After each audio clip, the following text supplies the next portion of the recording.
গতকাল Argentina versus মিশর খেলায় 99% আমাদের মুসলিম দল মিশর জয়লাভ করেছে। কেননা সম্পূর্ণ খেলাটা আমি দেখেছি বা আপনারাও দেখেছেন। রেফারি এবং ফিফা সরাসরি বেধর্মী দলকে সাপোর্ট করেছে। বিশ্বাস করেন বুকটা ফেটে গেছে, চোখ দিয়ে অজরে পানিও আসছে। মুসলিম একটা দল, তাও তোরা এটাকে বাদ করে দিলি। তারা খুব ভালো খেলেছে এবং ভালো চেষ্টা করেছে। তবে একটা কথা মনে করে খুব শান্তি পাই, মুসলমানের জয় তো মাঠে নয়, 1400 বছর আগে নবী করিম সাল্লাল্লাহু আলাইহি সাল্লাম উহুদের ময়দানে করে দিছে।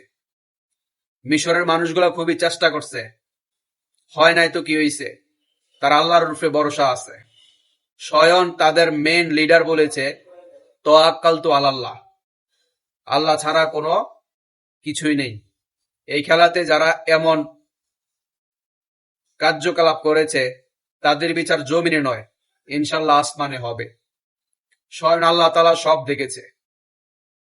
আর যারা আর্জেন্টিনা বা ব্রাজিলের সাপোর্ট করেন, তারা সম্পূর্ণ খেলাটা দেখছেন। সম্পূর্ণভাবে ফিফা এবং রেফারি মিশরের সাথে কি করেছে। যাই হোক, যা হয়েছে হয়ে গেছে। পরবর্তীতে মুসলিম দলগুলা আরো শক্ত ও স্ট্রং হয়ে ওয়ার্ল্ড কাপে আসবে ইনশাআল্লাহ। মুসলমানরা কখনো পিছু পা হয় না, আজ না হয় কাল তারা বিজয় লাভ করবেই। আর এটা আমেরিকার মাটিতে হওয়াতেই এমন কাজ হয়েছে।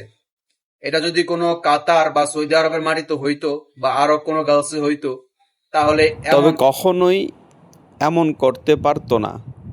যাই হোক, যেহেতু খেলাটা আপনারাও দেখেছেন, আপনারাও বলেন, কমেন্ট করে জানিয়ে দিন যে এইখানে কে কার সাপোর্ট বেশি করেছে এবং 99% জয়ী হওয়ার কথা কার ছিল।